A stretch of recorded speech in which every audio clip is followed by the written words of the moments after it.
mate. What do you want to do tonight? The same thing we do every night, Pinky. Try to take over the world. All right, yo, let's get into it. Try to take over the world. Try to take over the world. And greatest chaplain in the world, Mr. Try Lance to O'Neill. take over the world.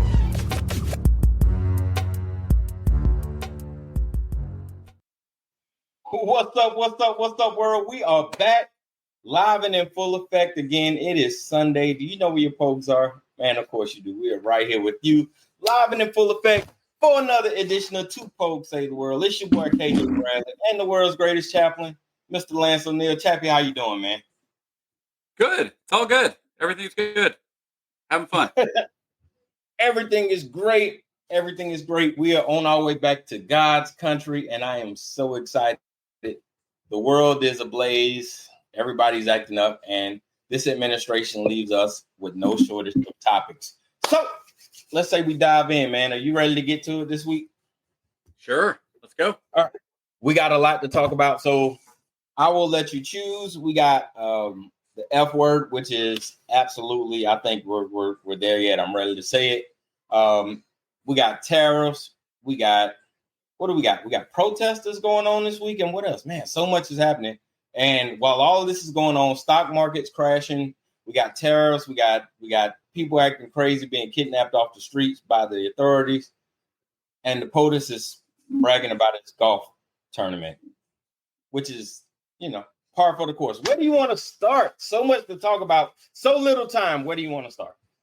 Did you just drop a pun and you didn't even know it? Probably. Because the president was talking about his golf tournament, which is par for the course. Bravo on the unintentional pun. No way. Yeah. Oh yeah, that was really nice. That is peak dad. Yeah, that is peak dadism right there. Peak dadism. Yeah. We are in there. That is one of those NBA plays where somebody just kind of gets fouled and just flips it up at the basket and goes in. It's like, and it just goes in. Yeah, I can't take credit for it, man. I am glad. We should have our usual crew coming back in the comment section, so we'll give you guys a couple of minutes to log in. Excited to see you guys once again. Another great week, man. All right, so let's get to it. If you're not one of our regulars, still log in and make comments because of course, Liberty is bad to have all the fun making fun of us, yelling. I know our shadow ban again from TikTok should be over here in about a week, so we'll be able to post back on TikTok again. We get banned again for something? Yeah, man. We stay for whatever reason. We stay banned on TikTok, but it's all good because once we come back. Is that because of other people making comments that are inappropriate? Yes, our comment section gets a little excited, and then we'll get the. How does that happen? How do we get banned when other people? Who was it that the NFL player that got fined for? He got fined for like Richard Sherman writing something. Oh wow! But the NFL player, and then he was like, I got fined for something somebody else said, and then the NFL fined him for pointing out that he got fined for something that he didn't say. I read that this week. I started laughing. I was like, that sounds like the NFL. Well, it's like the NBA right now. If you do the, John Morant doing the guns, that used to look sharpshooter. That's a very normal thing. What are we doing?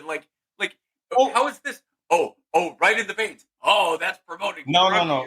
So John Morant has a history of guns, so they kind of they're trying to get on him like, hey, bro, you got to chill. I understand it. Buddy Hield was the same way. So So here's part of my problem with this whole thing, and this was not a topic we were going to talk about, but it'll go that way. Okay, because you have a lot of people talking about John Morant got in trouble for what? For having an Instagram account and showing a gun during an Instagram account. And then for showing a gun while he was at the club and flashed a gun or something, right? Okay. Basically being an idiot. Okay. Basically being an idiot. But he didn't do anything illegal. He didn't threaten anybody with the gun. Why do NBA players not have the same protection of the Second Amendment as everybody else? And I understand there's the whole idea of, well, they're role models, and the NBA is a private company, and they can find them, and I get that. I don't think At the it's so same much time, that. yeah, but at It's the not same that. time, you have LeBron James coming out when a few years ago, and he was saying Daryl Morey was an idiot because Well, Daryl Morey, who at the time was the GM of the Rockets, supported the protests in Hong Kong. ah, So yeah, theirs was a lot of anyway. well, we're gonna It's jump. I Yeah, think we're it's gonna jump into it early this week. So, young black men with guns are still scary, right? sure Regardless of 2A, young white men with guns are scary. it's just different, right? It's different when you have a influential African American male willy nilly flashing guns, all within his Second Amendment rights. However, it's a different reaction, right? I remember, I think back to the young lady who was graduating college, little white girl graduating college with the AR-15 on her back, and everybody was like, "Oh, that's so great," But Ja Morant riding around in the car with the weapon that was registered to him is, public enemy number one, and that's just propaganda, man, regurgitating itself into a new generation. But it's all right. We'll get over it So, eventually. My hope is well, anyway. so let me ask you about that though, because I support both of them. I think if she wants to walk up there with an AR slung on her back and get her degree, great. And I think if John Moran, as long as he's not threatening anybody, not committing You're crime, right. as long as John Moran isn't walking out onto the court with his gun ready to threaten people, I don't know how you necessarily No, play basketball with a carry conceal, but like if he's not breaking the law, this is the problem I have. Like when we're talking about white and black, I look at it and say it's American. He's an yeah, American citizen. He has yeah, every right to carry a gun. Now, I will say this again. I know the NBA has their own set of rules, sure.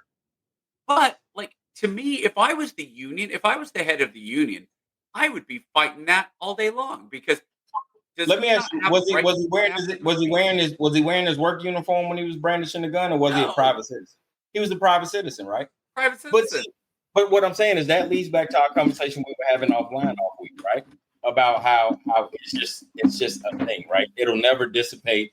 It just is what it is. And I was watching the clip. I can't think of the dude's name. I was watching the clip of this guy, and I got to go find his name. I think it's Okay, something Taylor or whatever. He is Taylor.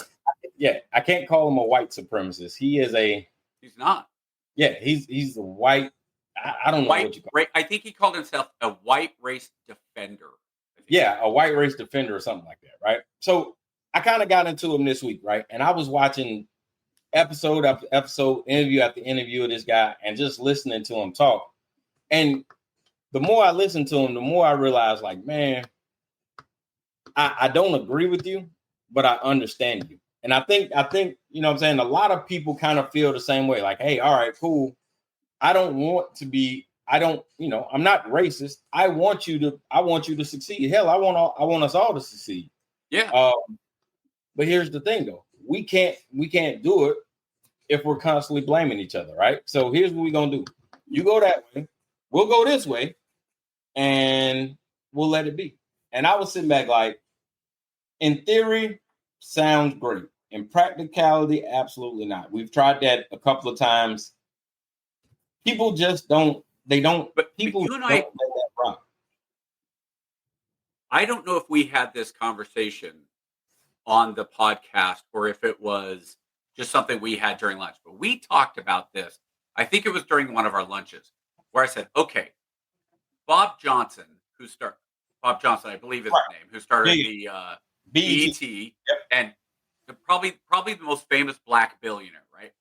And if he got some of his friends together and he said, hey, we're going to go in and we're going to buy basically as much land as we can, let's say between around the Alabama, Georgia, Tennessee, Yep. right, Mississippi, I guess, whatever. I got you. That Yeah. works.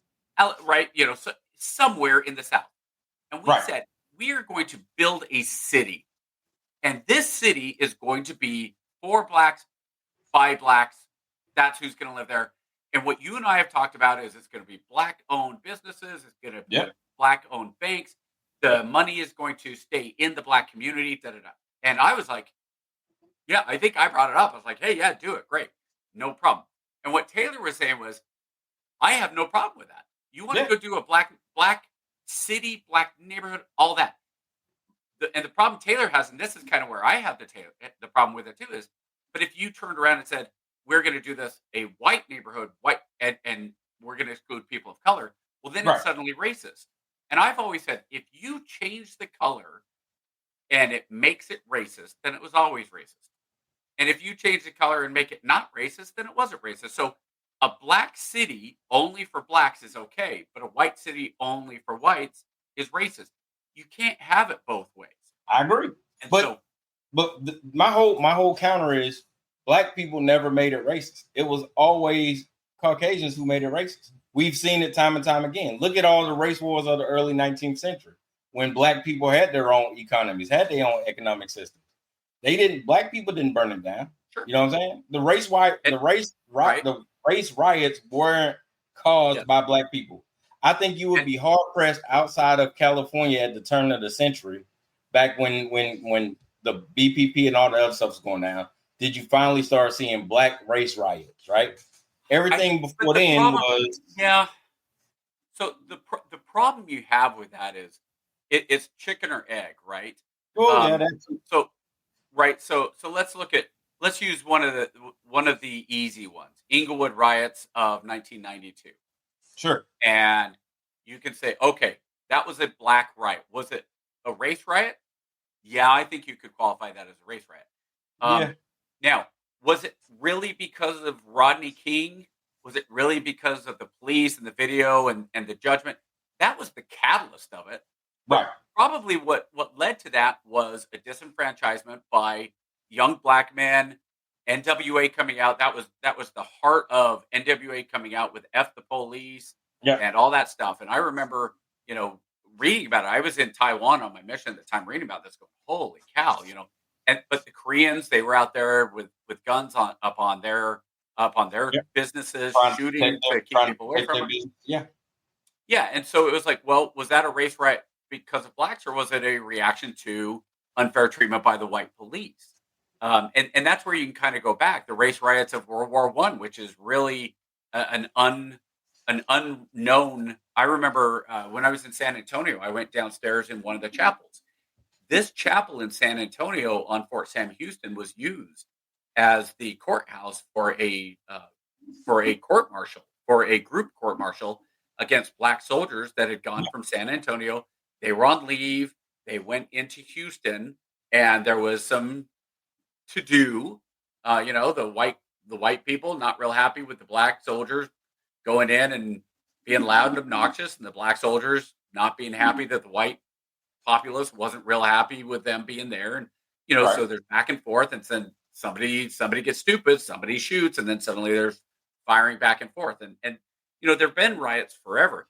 But one of the things, and this is where I pushed back kind of on you, is that when you start looking at, and I understand, look, historically, and I got you, historically, there's always been a problem, white versus black in America, especially, right?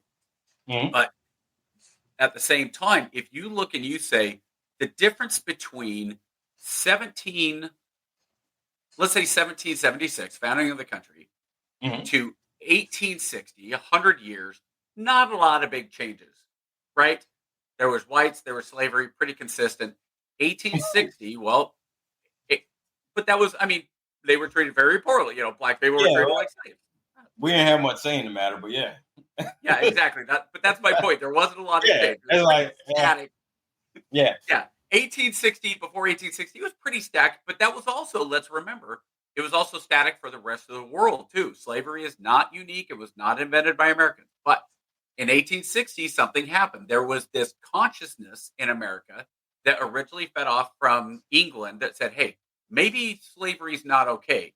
And the abolitionists started pushing, saying, hey, slavery is not okay. There's a moral part of this. And when people start pushing the morality of saying, well, in the Bible, it talks about slaves. Yeah. But that's a bad justification. So we went to war. So from 1860 to 1960, okay, there was a slow progress for black people. Not it wasn't like jumped up. And again, you and I, we've talked about this, and I blame it absolutely on a bullet to the back of Abraham Lincoln's head. Yeah. I think our country is completely different with that. Okay, but now you go from 1865 to today. I don't think you even need to jump that far. My dog is barking. You're talking about from 1965 to today. I'm sorry, yes, 1965 to today. There's just no. So if you're going beginning of America through 1860, 1860 to 1960, 1960 to now. There's just there's no comparison. So I understand where you say historically Black people in America have gotten the short of the stick, and I agree with you. But I will also say, if you look at 1960 forward, you really can't even compare 1960 to today. You can barely compare 2000 to today. It's only been 25 years. And the case for everything that goes along with it, from the morality of it to just take the dog out, please. The morality of where we've changed as a society, how we've looked, the election of a black president. Now, I don't agree that we're post-racial. I don't think we ever will be post-racial. And I don't think that post-racial is necessarily a good thing, just simply because it's impossible. I happen to agree with Taylor as far as what race is. Like, you look at me and you look at you, you can't see what we're thinking, but you can see what our skin color is. And anybody who says I don't see color is lying. It's now how you react to color, that's different. I agree. But there are differences. There's clear skin biological differences. That doesn't mean mentally we think differently. It doesn't mean you're dumb, I'm smart, I'm dumb, you're smart, right? It just means one of us genetically has more melanin in our skin, and that's really about it, right? So that's where I look at it and say, I understand the average. I think it's fair to say this because when you and I talk, you represent all Black people. Of course I do. The rules we've established, right? I've been elected. Duly elected. in a vote of one. And and I understand when I say, hey, this is kind of where the racial stuff, and you say, well, historically, and I get it. Yeah. But I do think that it's unfair to really kind of say historically that we haven't evolved and we're not in a different situation than we were. Because on one side, you could say, well, white people have to prove it, right? And you and I have talked about this. You still have homework that you owe to people as far as what white people need to do. But I would argue that white people over the last 40, 50 years have done a pretty good job about trying to integrate and trying to say, hey, we need to make this as fair as possible. When these idiots who come out in March and have the Klan flag or they have the neo-Nazi flags, you see just as many white people out there shouting them down, going, you guys are bigots, you guys are insane, you guys are stupid, you need to, grow up, right? And so I think for the most part, I would say, again, you and I have talked about this, 5% of the right are crazy. I don't think it's even that. I think it's like 1% of the far right are really crazy, and about 5% of the left are crazy. The difference is the left, the people on the far left, are seen as leaders. AOC, Bernie Sanders. The people on the far right, nobody is clamoring for a white supremacist on the right. We're not going, boy, I really wish there was a smart, articulate white supremacist. About 65% of America. See November 2024. You think so? Dude, are you going to sit here and tell me that Stephen Miller and those guys aren't Christian, aren't white supremacists? Knowing their background. I would encourage you. I don't see it that way. Here's the thing. I would encourage you to just go back and look at the background of some of the people in the administration. Like, I don't. If you go back and look at it over the week or so, just go look at it and make your own decision on it. Right? I like to call things as they are. Right? You said, hey, give it time, give it time, let it play out. Right? Well, we've given it time. We let it play out. Right? And everything we've seen since January 2025 has been an attack on minorities. Just this week, the POTUS signed an executive order to strip funding from the African American Museum in Washington, D.C., because he said it's racially insensitive and it's an attack on race division. Like, come on, dude, really? Now hold on. What did the executive order say? It said to present a more fair and objective telling of history, right? Because if you go back and you look at how much money was thrown at the woman who did the 1619 project, right? No. It's completely different. You can't don't do the 1619 because then you're changing the subject. The African American Museum. Have you ever been there, by the way? I have. Okay. So the African American Museum. Amazing exhibits. Yeah. To include, they ordered the deletion of the slave records. Why? For what purpose? Like we can sit back and say, oh, well, maybe this, that, and the other on the executive order, but I'm looking past the executive order. I'm looking at the actual actions, right? When you see these accidents that keep happening in Arlington, right? You'll say, oh, one thing or maybe one or two things, that's an accident. But we literally have a 4-month systemic pattern of accidents happening to minorities, especially the African American community. Okay. And then we sit back and say, oh, well, they're not being racist. It's just it's accidents. So here's my question is it I'm trying to think how to say this. When these errors, when these overreaches are being done, whatever, and then they're called out for it, saying, well, wait a minute, Jackie Robinson, why are you deleting Jackie Robinson from this when Jackie Robinson was, I mean, he was more than just black, right? He was also a World War II veteran, a war hero. Sure. I'm not sure if he was a gold medalist. I believe he was an Olympian, though.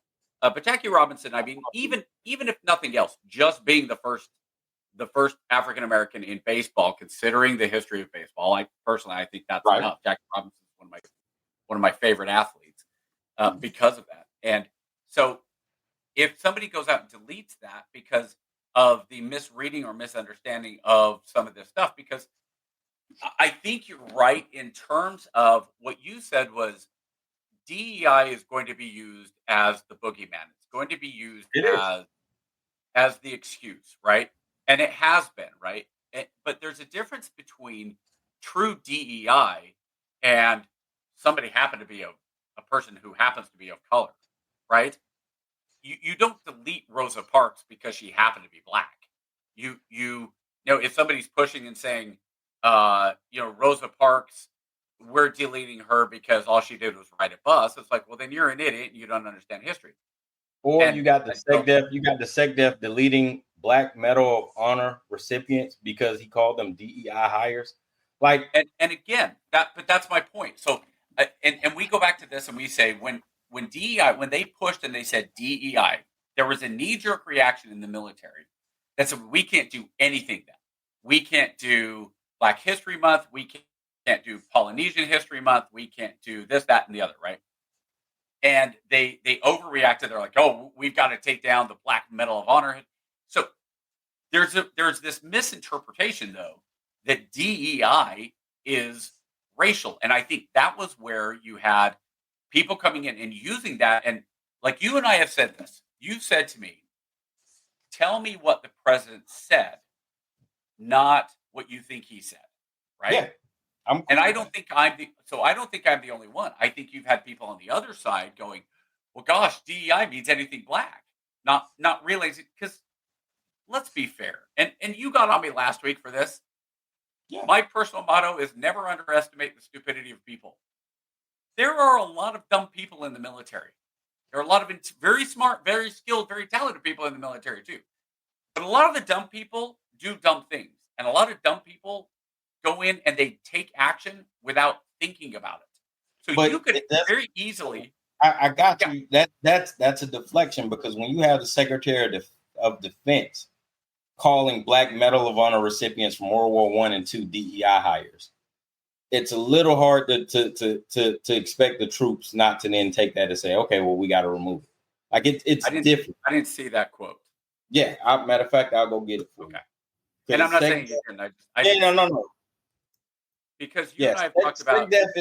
I've told you how I felt about SecDef. He was in over his skis from the get-go, and he's proven time and time again to be an absolute idiot. But that's just par for the One of the course. things for one this- of the this things that he administration. also one of the problems with the SecDef in terms of the media also is that everybody's freaking out like stuff like his tattoos and all that. It's like I mean, it's a Christian tattoo. It doesn't.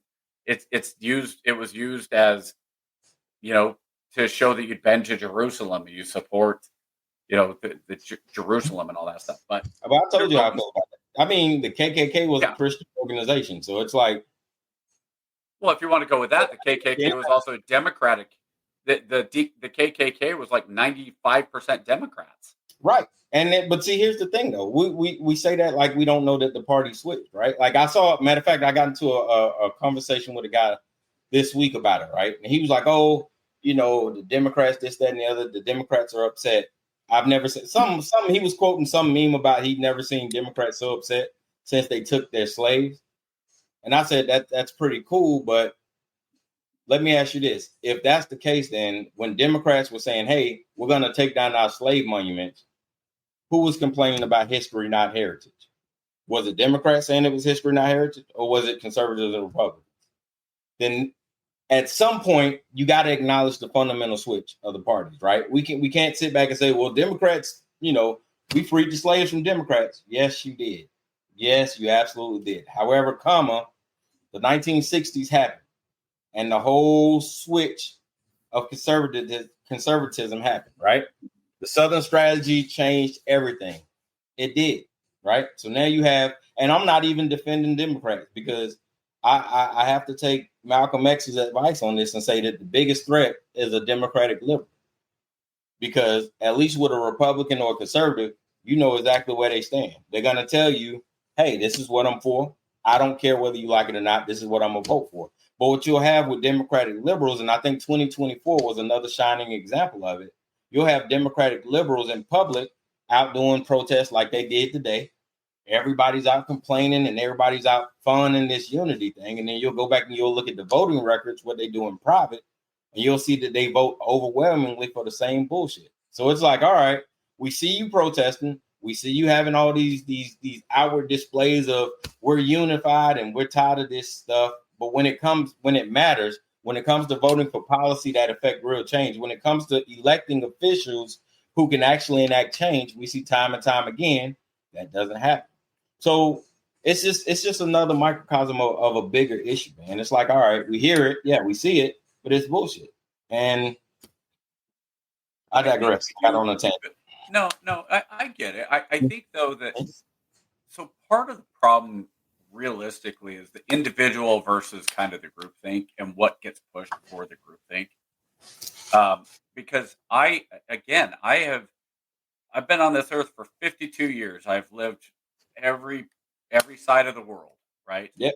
And but if I say the most racist interactions that I've personally observed or been personally part of have been black people towards white people, I get pushed back on like, well, black people can't be racist. Okay.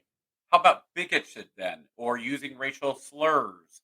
I've seen stuff where I was in Connecticut and we standing in line. I come up to the express lane. It's 10 or fewer or whatever it was, 15, 10 or 15. Grocery mart, right? And I get behind a lady, a black lady, and she had more than 15. And I'm like, I'm not in a rush. I don't care. Like it's like whatever. Lady behind me, she comes up and she's looking and she kind of goes, I mean, not real loud, and she kind of goes, "That looks like more than 15." I kind of turned and just kind of shrugged. Lady in front of me turns around. Well, who are you? You gonna look at me? You're gonna keep and then drops the cracker. Oh, you just some white honky cracker who's just gonna be. You just got, and I was like, whoa, hold on, whoa. Like, why are we there? Yeah. Why are we there? Why are we there immediately? Why are we there? Like, there's levels. Calm down. And so, and part of the thing to me was like her saying, and this is where I've always said, if you're always looking for racism, you're always going to find racism. Yeah. It's not to say there aren't racist things, but a woman behind me going, she's going through a line with more than 15 things. That's probably not racial. It's probably somebody who's annoyed that she's in the line, blah, blah, blah. And it's like, oh yeah, she had more than 15. Like, it's that conversation. Remember we talked about seeing different colors and hearing a different conversation? Yeah. What you guys heard was, oh, she's got more than 15. But I'm sure what that black woman heard was a completely different conversation, and she reacted as such. And that's you go though. So yeah, you're always looking for racism, aren't you always going to find racism though? Well, and I understand what you're saying is just because I don't hear the racism doesn't mean the racism's there, right? Yeah, I mean, yes and no. Here's the thing, right? Okay. Here's the thing. White people have become adept at saying we're post-racial or race isn't a big deal, right? That is the go-to. Everywhere, what black people too. And I will tell you, saying that black people can't be racist is akin to saying I don't see color. It's just bullshit, right? Some of the most racist people I know are older black men from the South because experiences have traumatized the hell out of them. So it's just what it is. But my point is, where was I going with that? See, that line threw me off. What I was saying is post-racial society. Here's how you get past it, right? You go into any chat room, go on to any chat board or any article or whatever. The first thing you start hearing about is old times were better when we can hang them by trees or get the nooses or, you know what I'm saying? All these racial epithets and stuff, right? And I think we talked about this earlier. You can't say don't judge me because of the sins of my father, right? A lot of people like to say, oh, well, I'm not, slavery happened so long ago. I didn't own any slaves. I didn't hang nobody in a tree. You can't blame me for it, right? Which is absolutely fine and agreeable. But here's the problem. You can't go back and then get into your message boards or have these conversations and stuff and talk about hanging people and then not expect people to have a visceral reaction. You know what I'm saying? Like, it's like, okay, if you want to get post-racial, both sides, if everybody want to get post-racial, it's not that hard. Just stop doing racist shit. It's really that simple. I'll tell you right now, I don't see those comments. I maybe we're just going in a different place and that's fine. But I will say this. If I saw that, I mean, at the very least, I'd report it. I mean, I don't know X or whatever, what you do now.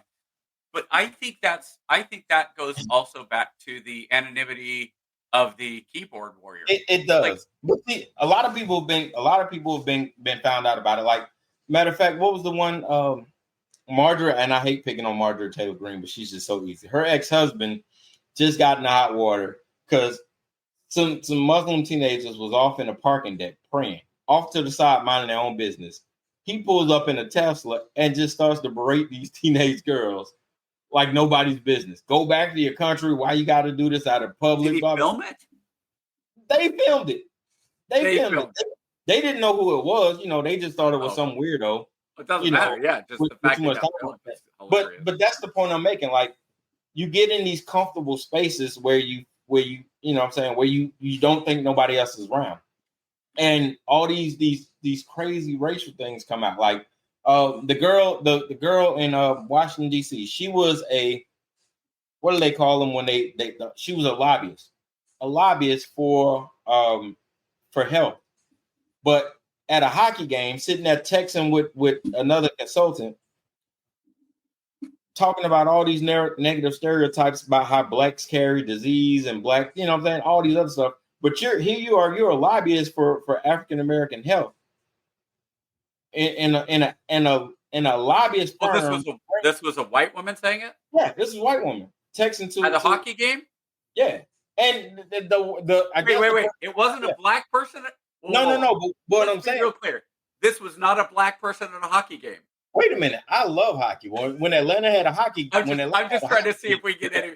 I'm just trying to see if any of the comment sections don't realize the start. It is going to be bananas. But no, the point I'm making is, it's real simple to not do racist shit. Like, you have hard data.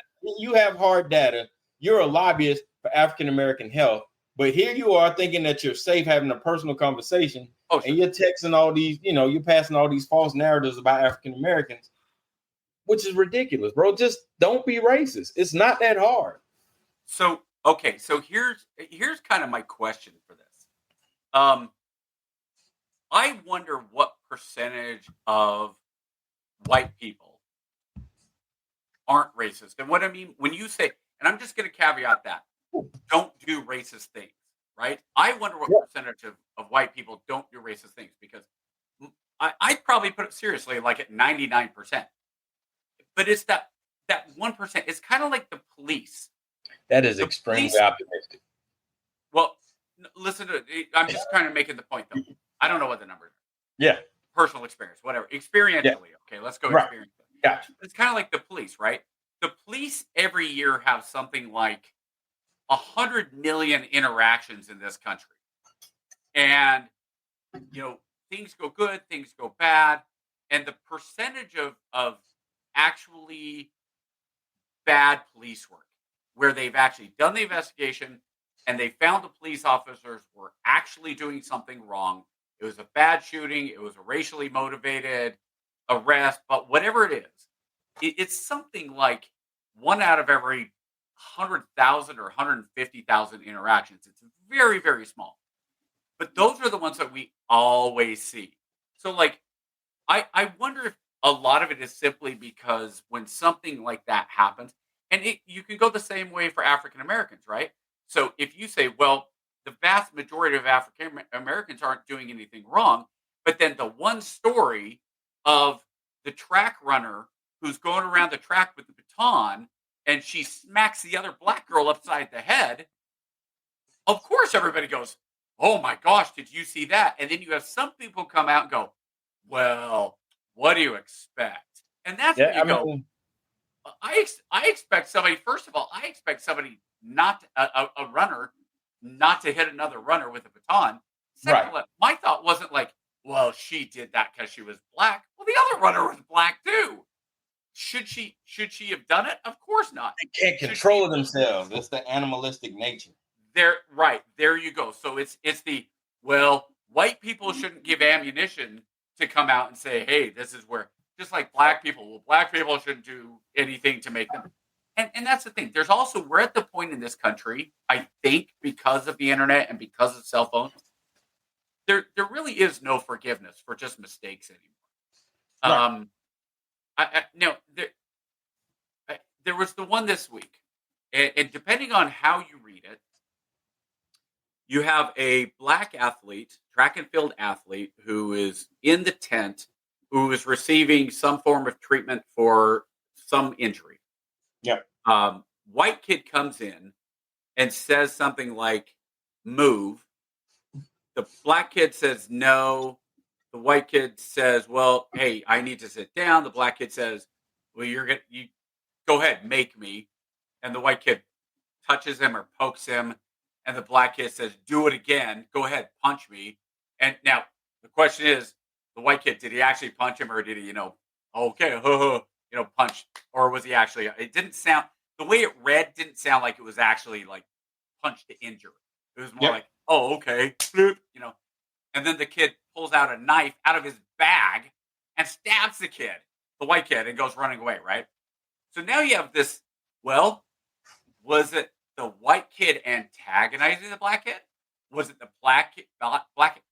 Why did the black kid have a knife in his bag? And the problem with this whole thing is then it becomes this racial thing. And I've seen on Twitter, I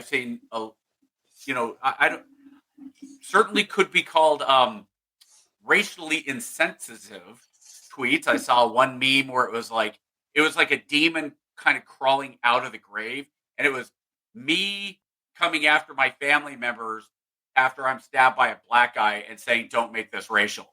Like, so it's like, are you saying if you get stabbed by a black guy, you want your family to make it racial? Like, what?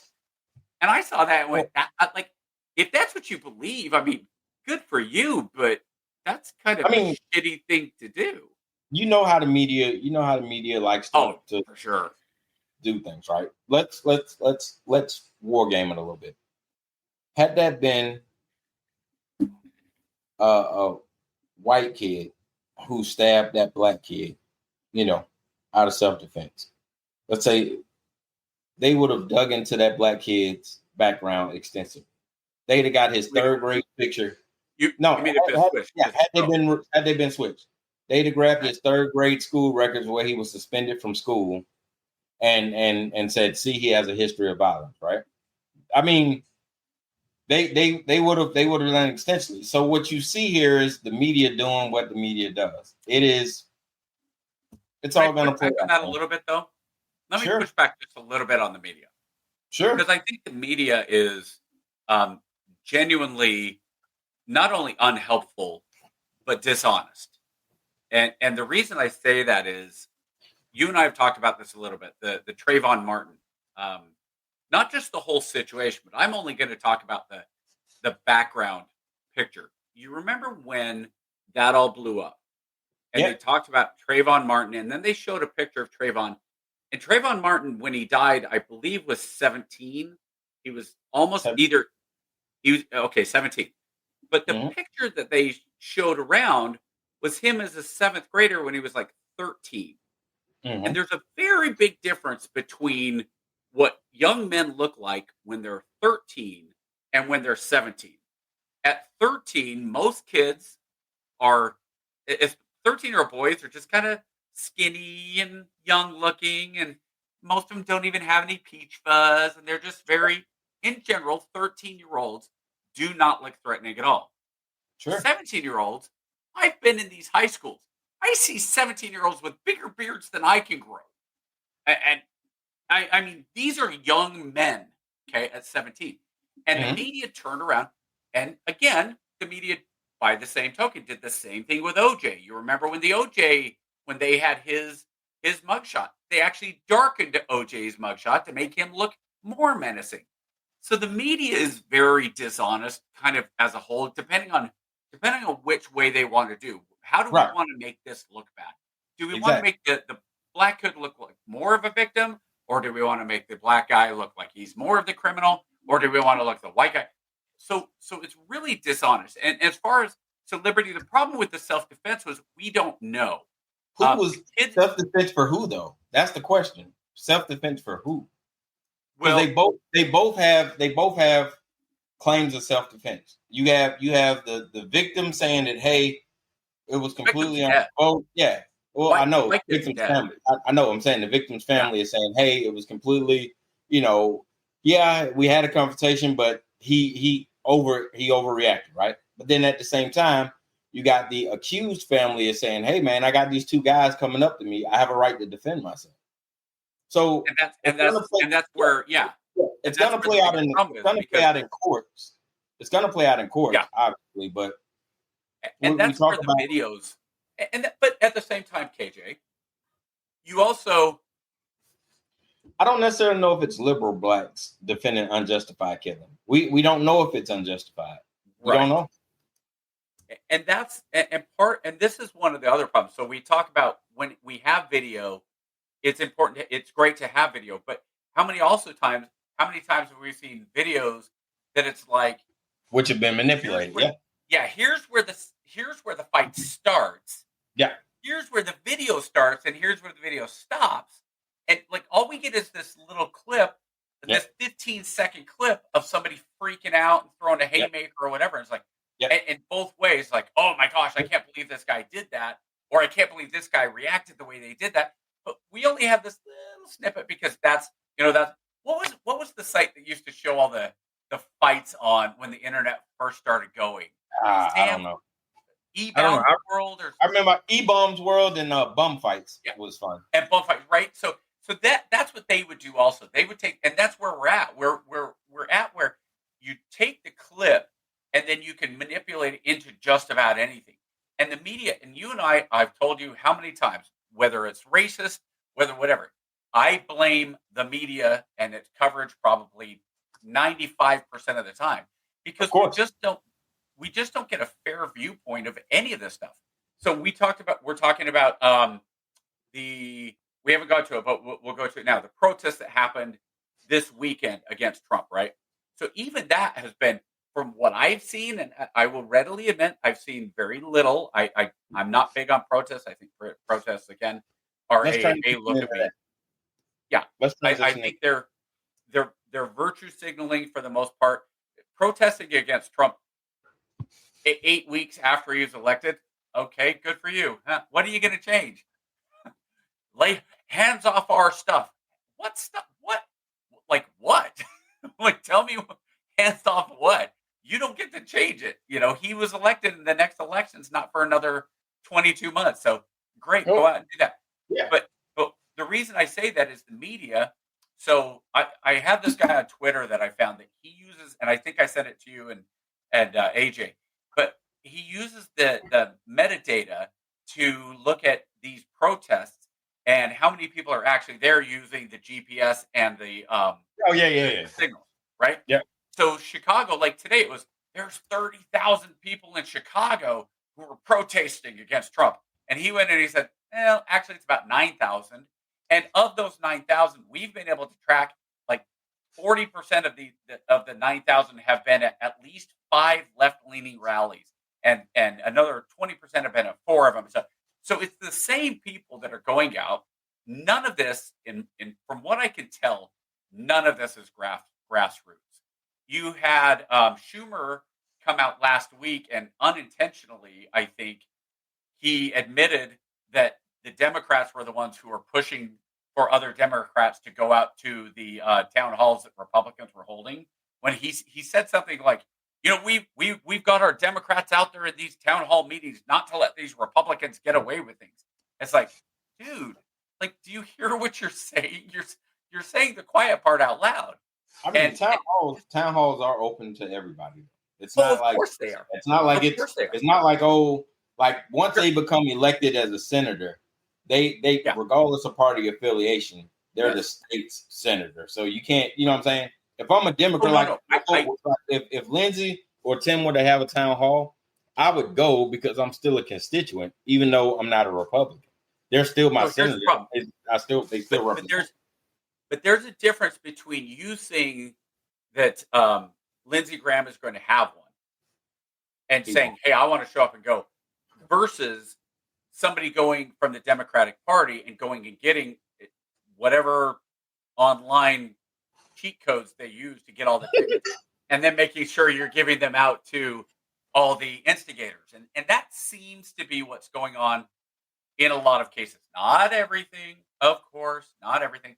But you know what? I'm kind of with you though. Like, if you're a Republican and you show up and you do a town hall, first of all, you need to be prepared for it to be. Nobody goes to a town hall and says, "You know what, guys?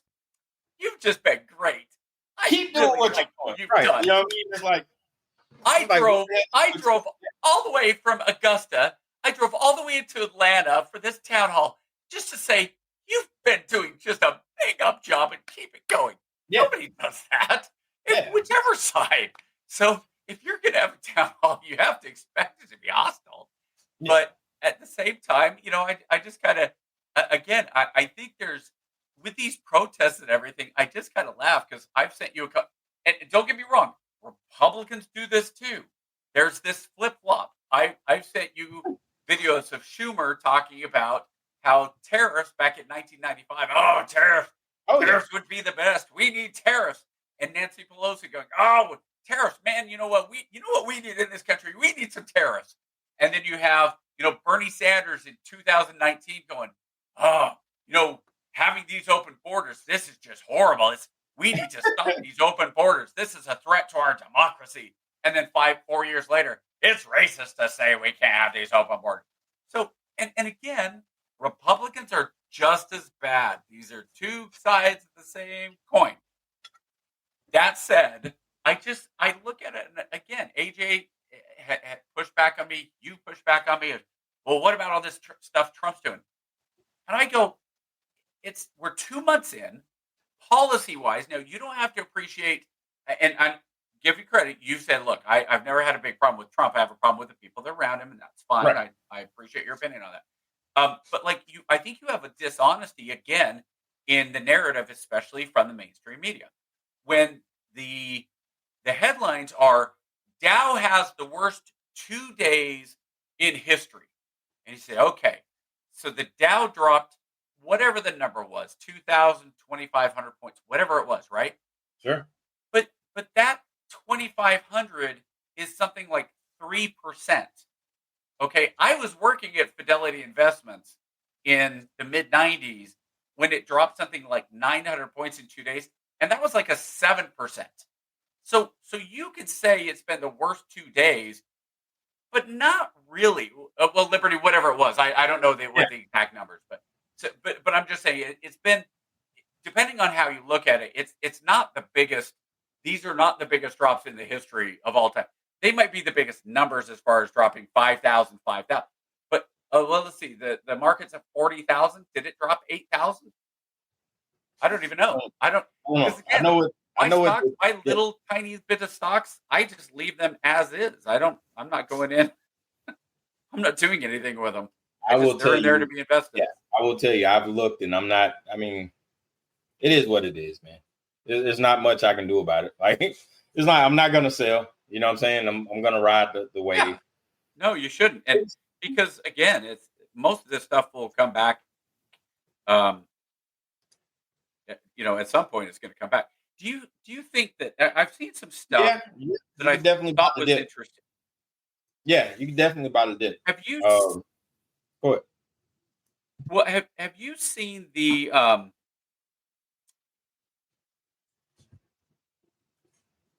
There's an argument that the tariffs and some of the economic stuff that Trump is doing is super unpopular by the extremely rich. And if the stuff that he's pushing were to work, and we don't know yet, but if it were to work, it would be much more beneficial to the middle class and to the lower class, the more poor, versus those people in the stock market. And that Trump, at this point, is like, I don't give a crap what the stock market does. I want to bring back manufacturing into this country.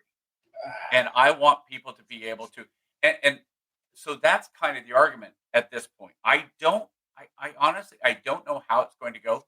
I don't know if that's Trump's intention. I hope it is. I hope the intention is, let's bring back manufacturing. I've said for a long time, I've said this way before Trump. I was saying this 20 years ago. If you want to solve probably 90% of the trade issues we have in this world, in this country, is you just do a mirror tariff. Whatever China charges up on tariffs, you charge for China's. If they are going to charge 100% tariff for cars going from the U.S. to China, you tariff 100% of cars and manufactured auto parts coming into this country. So I'm not smart enough to comment on any of it. So down 5%. That is, so the whole tariffs thing, obviously, you ask 10 economists, you're going to get 10 different answers, right? Ultimately, we hope it's going to work. That is a way. That I don't necessarily know if that's the way. Or I don't even think that's the way he was looking at it. But if it works out that way, he absolutely take, if it works out that way, he'll take the credit for it. I just don't believe that's his intent. Trump has never been, Trump's never really been a middle class champion. Like his mouth has said that. His mouth has said it. He said it. However, his actions as POTUS 45 and then now POTUS 47, it's not lining up, right? Like we can go off of what he said. I thought real wages for 45 were pretty darn solid. Is that not what the number showed? I could have sworn that's what the number showed for 45. Nope. And then even with the tax cuts that are trying to be permanent, become permanent now, like you got the initial dopamine push of the middle class getting hit, but ultimately it benefited the upper 1%. So can something benefit? Let me ask, because here's the problem with the economics that I have as a whole, how the narrative kind of goes. when it's being pushed as the super rich, the middle class, and the poor, because there's really no such thing as the upper middle class anymore, right? Because even rich people who make $1 million a year, even though normally you and I would go, wow, $1 million a year. But they don't pay huge portions of taxes. We can get into that later, though. Go ahead. Oh, no. What I was going to say was, so the idea that's pushed by the left is that billionaires are taking money away from middle class and poor people. And that's not what the economy is not a pie. That if the richest of the rich take 90% of the pie, there's only 10% of the pie left over for the middle class and the lower. The economy is a pie factory that will pump out as many pies as anybody needs. Sure. And my argument has always been, because I'll have people say, well, why do you defend billionaires? Why do you defend the super rich? You're not ever going to be super rich. And the reason I say that is I don't have a problem with anybody making money. I want anybody who can to make money. I was talking with Heather, actually. We had an idea for an app. Anybody app develop, or I am maybe, because I have a really good idea for an app that I think would actually make a lot of money. But because I can't do it. But let's say I did. Let's say I was able to do that. As long as I'm not stealing money from somebody else, I don't like Bill Gates' politics at all.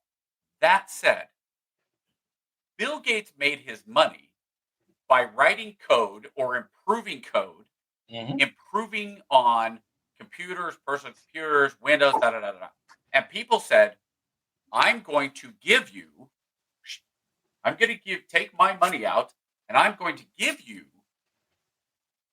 $150 of my money because I want what you made. Yeah. And Bill Gates and how many people outside of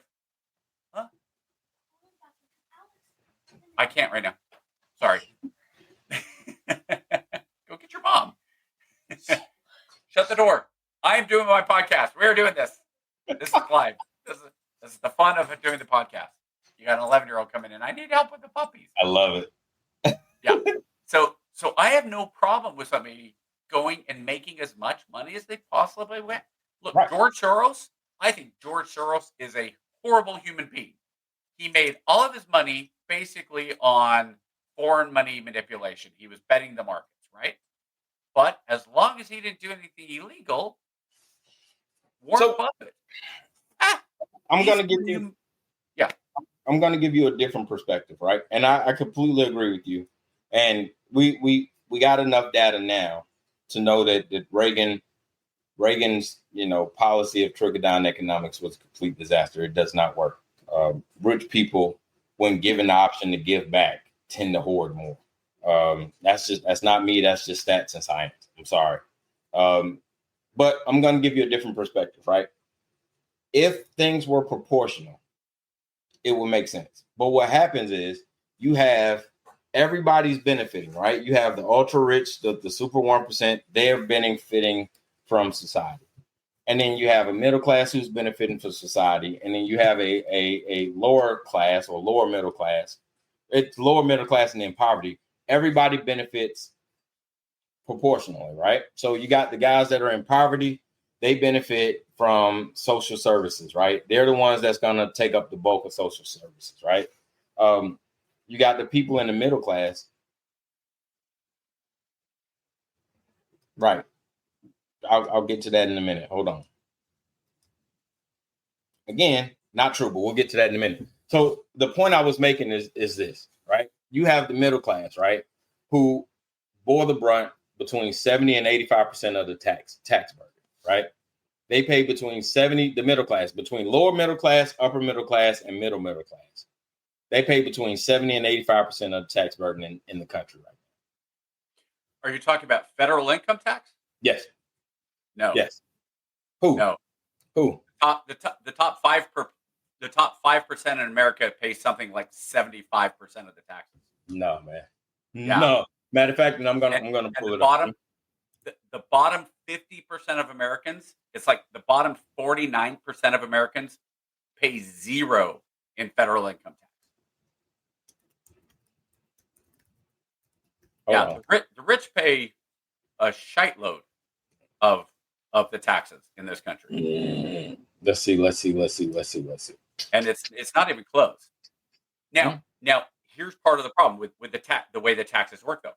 So somebody who's living in poverty can pay zero in federal income tax, but still pay a higher percentage of their paycheck, as small as it is, in taxes because of things like sales tax, gasoline tax, etc. Right? So if you're a guy who's only making 50% or $15 an hour, but you have to pay, when you go fill up your gas tank on your $40 gas tank, you have to pay $10 worth of taxes.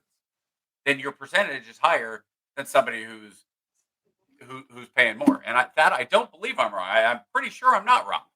Hold on, because I'm gonna pull it. There you go. Liberty just posted it. No, that is incorrect, sir. Where'd you get that from? That is incorrect, sir. Where'd you get that from?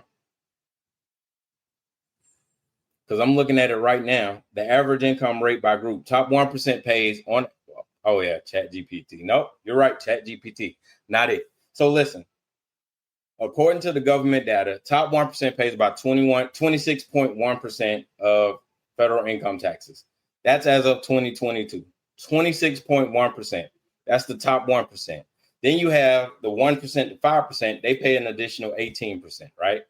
But then, depending on how the stats break, because that could be upper middle class to a different site, right? So if you look at anywhere from 5% to 50%, right? Because you got 14.3% for 5 to 10%, 10.7% for 10% to 25%, 7.7% for the 25 to 50%, and then the bottom 50, which are the guys in poverty, they pay about 3.7% on average. Reason why is because they get most of the tax return. They don't really put in a lot because they're on government services. So it's true that they accounted for the most taxes, but they don't pay the most taxes. Does that make sense? Say that again. So the top 1%, right? We're talking about the elite of the elite, right? So they pay between 25 to 30% taxes, right? As of 2022, average federal income rate, tax rate by income group. You go down the line, which is the upper middle class, like I was telling you, upper middle class to lower middle class. That is your anything from, let's say the top 1% is the elite of the elite. Everybody else from 1 to 50 pays roughly 47 to 50%, and then the bottom 3 pays about 4% because they're the ones that's getting all the social services. So this comes into the magic of the numbers and the statistics and all that, right? Okay, because this is where that's what I said. They only contribute about 2 to 3%. That's exactly what I just said. But the easiest example is this: when Warren Buffett says, "My secretary pays more in taxes than I do," and this is where perception matters, right? Sure. Because Warren Buffett, his salary is basically nothing. He doesn't make a salary, okay? Right. What he does is he invests. And what is the rate of taxation for investments?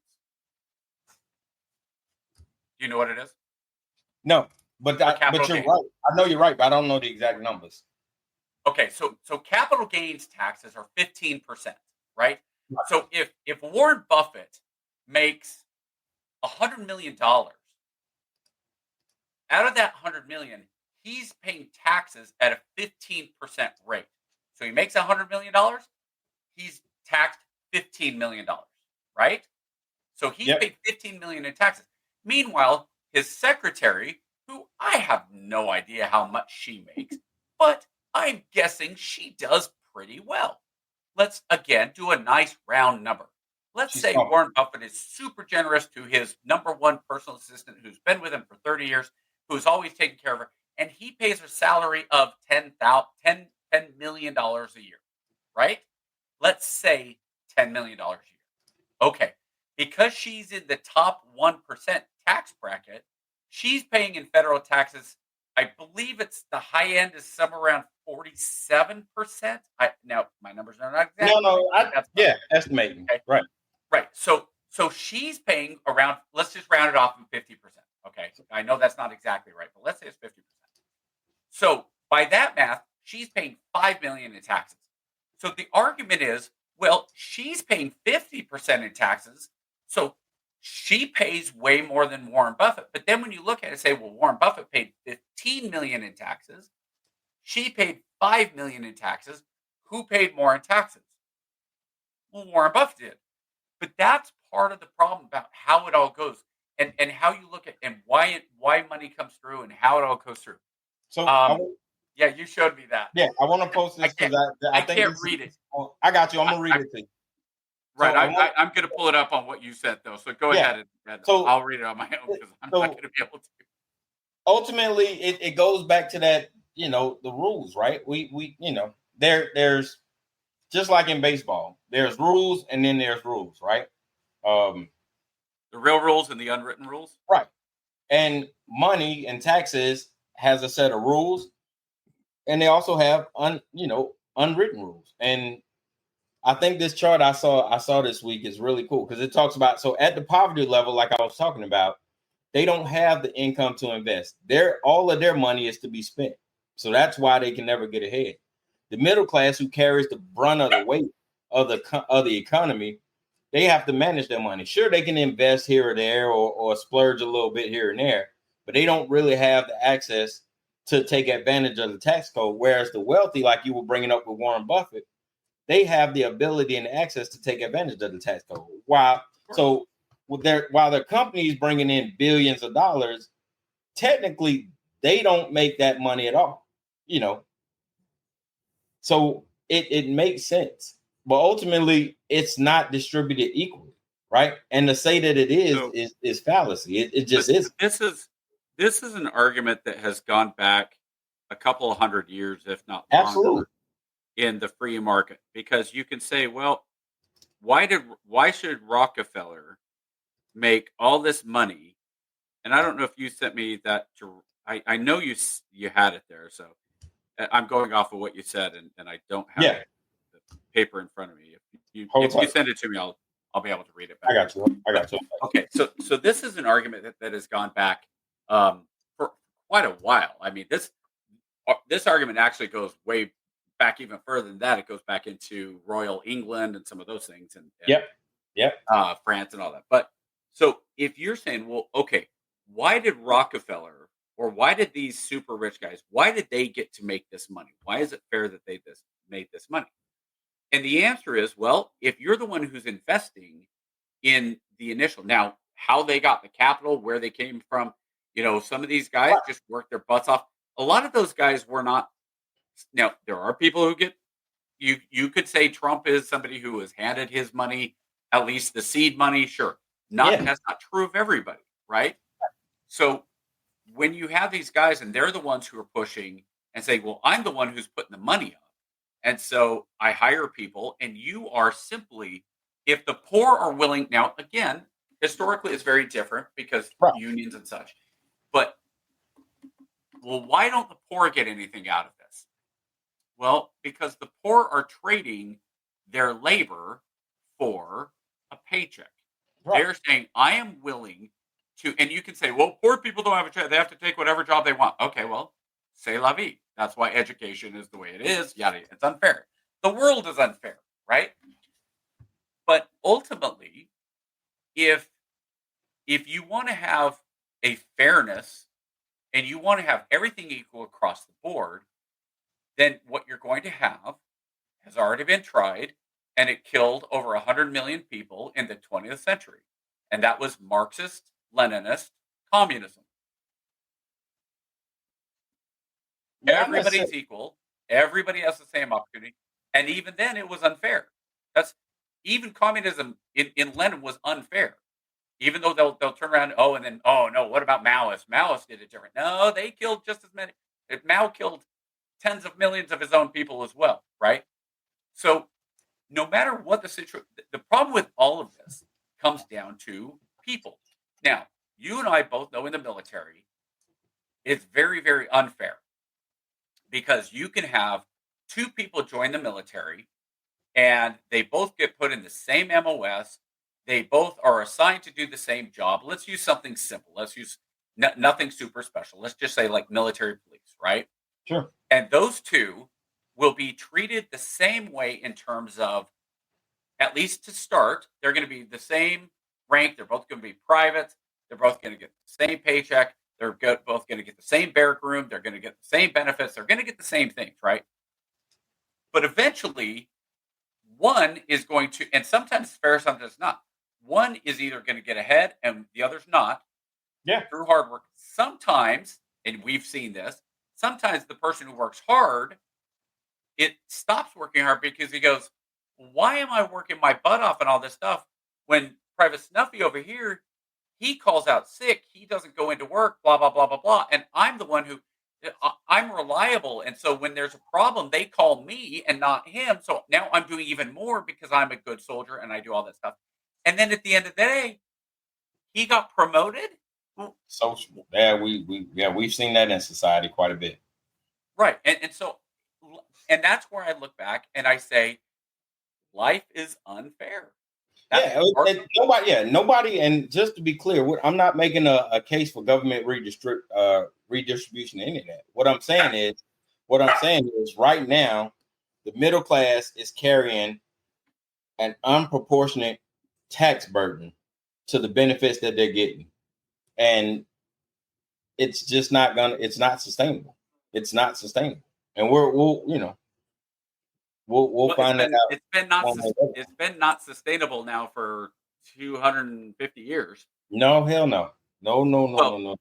When you're talking about capitalism, though, that's something that they've been arguing right up front. Yeah, early on in this. But again, capitalism, idealistically, if done correctly, works because the strength is in the middle class and everything is paid proportionally.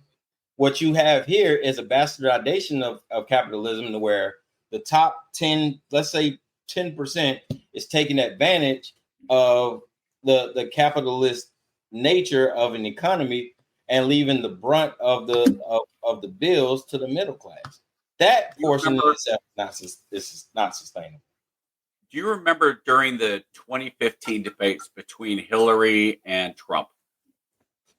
Hillary started going off on Trump and saying, do you really trust this billionaire who manipulates the tax code, who hires accountants to not have to pay his taxes, to not pay his fair share? And Trump said, yeah, why wouldn't I? If you have a problem with it, fix the tax code. Don't get mad at me. You're the one who's been in Congress. Your husband was president. Right. You've been in the Senate. If you have a problem with the tax code, you should have fixed it. Right. And that's why people love Trump, right? Back then, I honestly believe that was the turning point of the 2016. I agree. And that's why I'm telling you, Trump is not a champion of the middle class, because 4 years plus this new reign, no results. We gotta go because we are way behind time. But are we? We'll come back to that later. All right. I never worry about what our pre-list of what we're going to talk about is. I know. All right. So we gotta get the videos going. We have not. Oh, is there something we got to get to? Okay, cool. No. Just all right. We're gonna run this video and then we'll come back and we'll talk about it. See, and this just real quick. This is one of the problems when Thad says facts. It's like, Thad, I don't know which one you're talking about. Facts on which part? Hold on. Here we go. We believe, Mr. President, my name is Peck. Or you could accept the fact that this city is headed for a disaster of biblical proportion. What do you mean, biblical? What he means is Old Testament, Mr. Mayor. Real wrath of God type stuff. Exactly. Fire and brimstone coming down from the skies. Rivers and seas boiling. 40 years of darkness, earthquakes, volcanoes. The dead rising from the grave. Human sacrifice, dogs and cats living together. Mass hysteria. Enough, I get the point.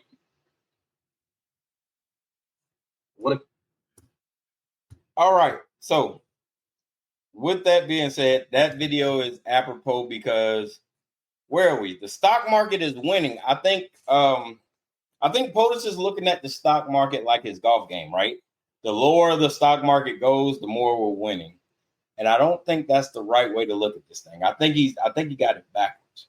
So we are in a bit of a tumultuous time. And I know we kind of hit about it, but where do you see this going? Where do you see the bottom going? Like, I looked at my stocks and stuff, which is fine. I'm always buying the dip in the curve or whatever because I'm in it for the long run. But I think it's unfair for a POTUS who ran on being the economics guy and being the guy that says, hey man, our economy's in the dumps. You know, that administration has put us in the worst place we've ever been in. And I'm the guy to fix it. And then turns around in less than 90 days, completely shit cans the economy. We went from being in a bull market or in a bear market to a bull market anyway. But it, Okay. so here's the thing. Hold on. Before we get started, here's the thing. Let's say he does bring back manufacturing, right? Let's say he does bring back manufacturing. Let's say it works out. How long does it take to move a manufacturing company from overseas to the United States and then get that company built up and running and then get the company hired, right? And then, oh, by the way, the minimum wage in this company is not a livable wage that's keeping up with inflation. So even if they do put people in the factories, they're not going to pay them a livable wage to be able to pay. So they're still going to be on welfare. So it's a lot of stuff. So when we say he's trying to bring back manufacturing home, that's not what the hell he promised the people, right? But I disagree. I disagree with a couple parts of your premise.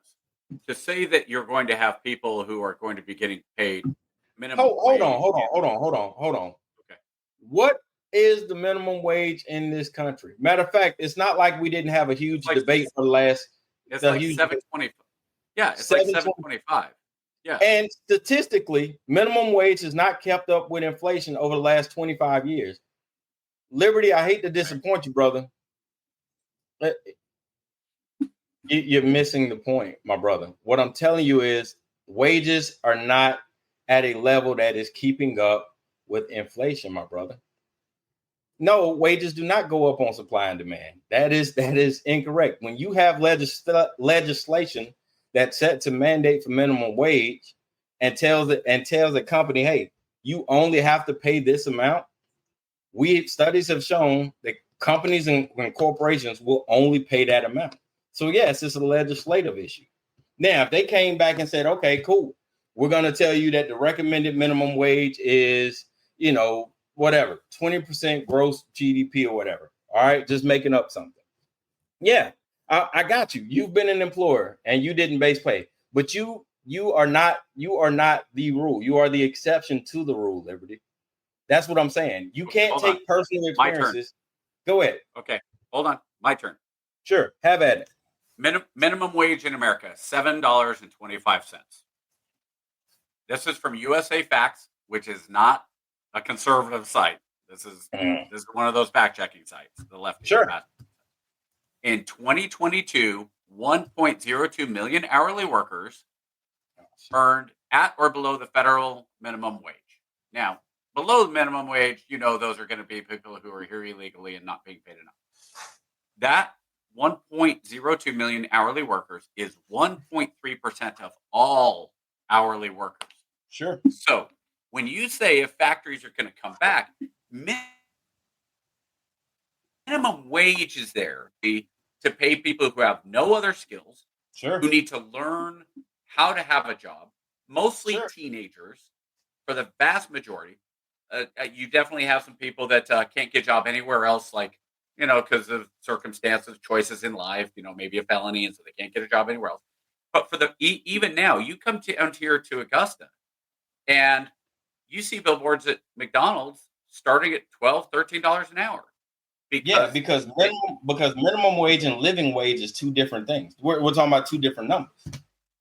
But again, individual states can have different minimum wages, and if a state wants to do that, they can do that, right? But at the same time, the marketplace determines your worth, right? So my daughter, who's 18 years old, she goes out, she gets a job, she works at that job. She was making like $11 an hour, not real great. She says, "Okay, I'm not real happy with where I'm at." She goes and applies at a different place. She applies at Starbucks. She goes from about $11 an hour to about $16 an hour because Starbucks was able to look and say, "Here's the experience she has. She's able to do some things that somebody that I don't know and don't trust doesn't have a job record. I'm going to hire them for more." So when you're talking about things like manufacturing, you're not going to be having people who are making $7.25 making steel. You're going to have, and that's again, you have unions and things like that, right? No, UAW, you don't have, but you can't. But the administration is busting union. That's what I'm saying. You guys, you can't talk out of both sides of your neck. The administration is anti-union, so we can't have those union protections that's going to guarantee high wages. Georgia is a non-union state. Do you think the manufacturers down the road at the Hyundai dealer, the Hyundai factory right down the road, are making $7.25 an hour? No, of course not. They're making probably more than I am. Why? Because it's a skill. You get in and you still get. They don't want people who are coming in who have no skills. You still have to pay for a skilled job, and you're going to have. Now, I agree. Manufacturing coming back in this country is going to take some time, right? So let's say, what do we want to build back here? We want to have more steel. We want to have more aluminum. We want to have more precious metals. We want to have more refineries. We want to have more, right? Because we want to be able to. But I'll say this one, the most important one to me, the most important thing that needs to come here is chips. If you don't have microchips, you're screwed. And right now, it's something like 90% of all microchips are made in Taiwan. What happens if China decides to go in and militarily repatriate Taiwan to mainland China? Do you think the Chinese are just going to be like, "Hey, great, no, we'll keep the market in"? No, they're going to take advantage of the market because that's what everybody does, even communists do, right? And China's actually a hybrid between state control, which is a dictatorship, and a market economy that takes advantage of the global market. But what you don't want to do is you don't want to rely on China for something like chips. So now I don't know if this number is right. I remember Piers Morgan had somebody on that referenced this number, so I have to go huge grain of salt, right? But she said it was something like, since the election, there's been a commitment. Now, commitment is also a dirty word because you can commit whatever you want without necessarily delivering. Something like $1.2 trillion in manufacturing back into this country since the inauguration. Okay, but I've also, again, commitment versus actually doing it. Sure. But, and this is where the time comes in, and this is where I say we have to wait and see. When you're talking about these tariffs, are they actually going to last? Are they negotiating tools? If we're able to bring manufacturing back into this country, is it going to be in an isolationist form, or is it just going to be in a self-reliance form? Are we doing some things that make sense, like allowing ourselves to use the energy that's here in this country? Are we, one of the things I personally would love to see, I think we need to make it a priority to generate an oil shale refinery, because we have more oil shale with Canada, but we have more than Canada. But from the Rocky Mountains up all along the Rocky Mountains, there's more oil shale in the western U.S. and Canada than anywhere else in the world. Now, I believe it was the guy who started JetBlue, Neiman. So he's been very successful with a couple. He was talking about how to build a refinery to refine oil shale into petroleum products. The average refinery costs something around $500 million. Sure. But it's something like over $1 billion for an oil shale. But we have more, but you just can't do it because of the red tape and because of the things that are going on with the government. So I think there's stuff there. I think we have ways to do this. I think the hope of people who support Trump is that given time, that some of the things that he's proposing and some of the things that he is pushing for will lead to positive outcomes. And that's where we always are, no matter who the president is. When Biden came in, I hoped that what Biden did, did I think the Build Back Better was gonna work? No. But did I hope it did? Of course, because I wanted this country to be more healthy. The Inflation Reduce Inflation Act. Inflation reduction. Yeah. Did I want it to work? Of course. I want every policy. If Nancy Pelosi comes out and says, I have a policy that I think will help America, I want that to pass if I believe it'll help America, right? And I think that's what most people do. But I think the problem right now is we are in a knee-jerk reaction. And part of the problem is because Trump set it up for this. When Trump said, and you and I talked about this a couple of weeks ago, when Trump said, I'm going to end the Ukraine war on day one. Well, we're not day one anymore. We're about day 65 or 70, and that war's still going. So when Trump is saying, here's what you can expect, well, you know what? Then you're setting up the wrong expectations. So, and Liberty, I understand. I don't disagree with you, Liberty. The question, and this, I think I speak for most people, is that while most reasonable people hope that the tariffs are going to help the middle class, not everybody is convinced. And in part, and this goes back to the media, I read something from Greg Easterbrook, our friend Greg Easterbrook, about the economy. He had a big article this week about the economy and resetting the American economy, right? Why would we do that? And he quoted Paul Krugman. Now, Paul Krugman is a Nobel Prize winning economist who won the Nobel Prize a couple decades ago in economy. And the problem is he has become a caricature of the left, of the academic left, who goes out of his way to say things that are just anything Republican, evil. Anything that's proposed by the right, bad, right? And so when Paul Krugman says, hey, tariffs are not good for the economy, I dismiss Krugman out of hand because of how his politics, because I don't trust Krugman is being real. I don't trust that Krugman is being honest, right? And so that's, I worry that is the norm.